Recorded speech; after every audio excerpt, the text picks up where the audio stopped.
wabarakatuh. Sebelumnya, kami dari kelompok 9 ingin memperkenalkan diri. Saya Ulfa Mailani dengan NPM 241051111082. Saya Inta Mauli Zahra dengan NPM 241051111084.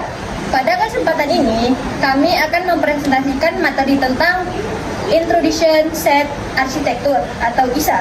Materi ini membahas bagaimana CPU bekerja melalui berbagai jenis instruksi, serta perbedaan arsitektur CISC atau RISC.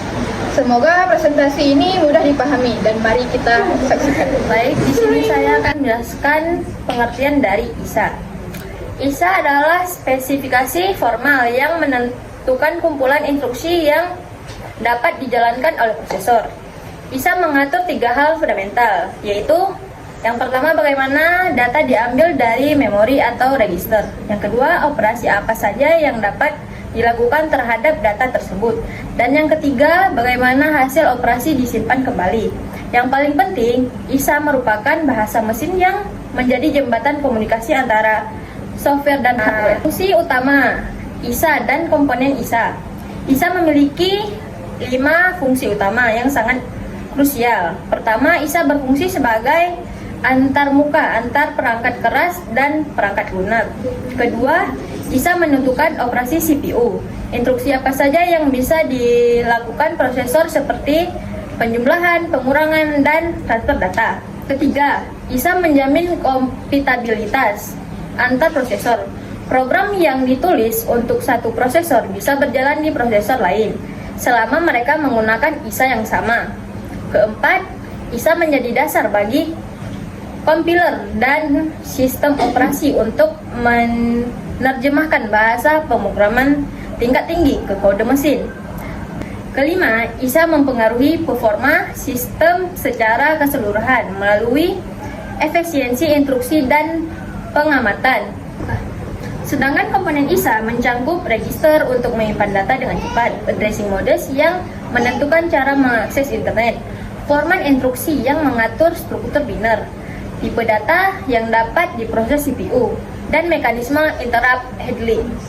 Jenis instruksi. Instruksi dalam ISA dibagi menjadi 4 kategori utama.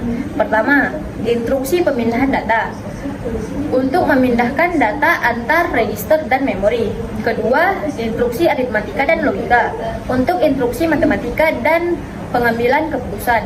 Ketiga, instruksi kontrol untuk mengatur dan mengeksekusi alur program.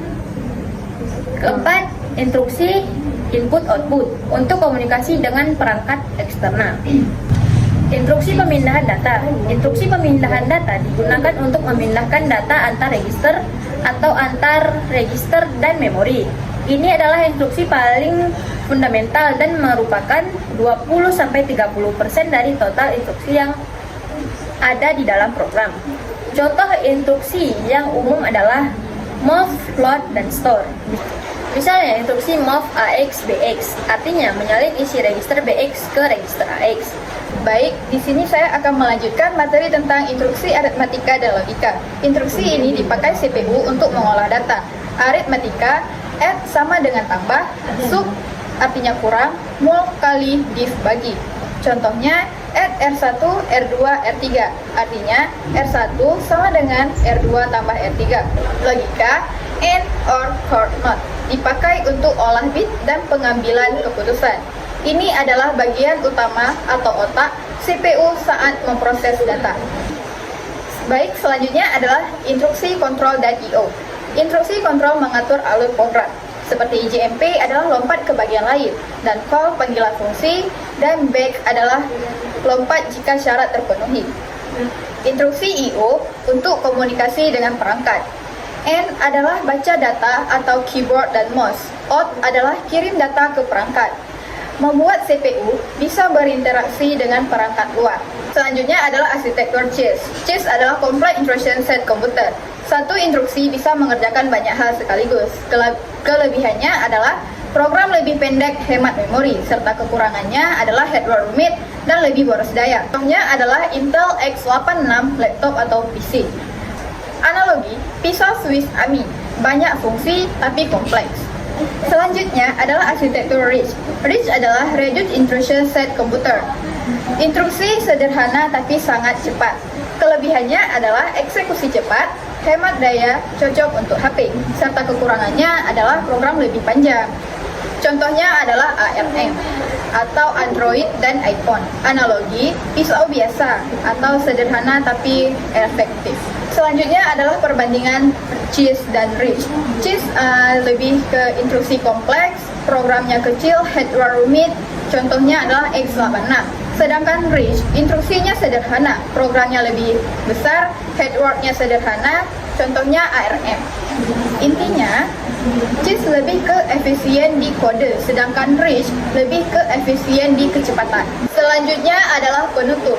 Instruction Set Architecture atau dengan ISA adalah bagian penting yang membuat software bisa berkomunikasi dengan hardware melalui berbagai jalur instruksi. CPU adalah memindahkan data, mengolah data, mengatur alur program, berinteraksi dengan perangkat luar.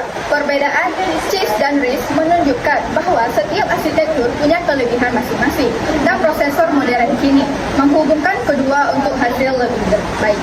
Dengan memahami ISA, kita lebih mengerti bagaimana cara kerja komputer dengan perangkat yang kita gunakan sehari-hari. Baik, itu tadi pembahasan singkat tentang Instruction Set Architecture atau dengan ISA. Mulai dari jenis-jenis instruksi sampai dengan perbedaan CISC dan RISC. Semoga setelah ini kita jadi lebih memahami bagaimana cara GPU bekerja di laptop maupun di HP untuk kegiatan sehari-hari. Sekian presentasi dari kami. Kalau ada kesalahan kami minta maaf. Wassalamualaikum warahmatullahi wabarakatuh.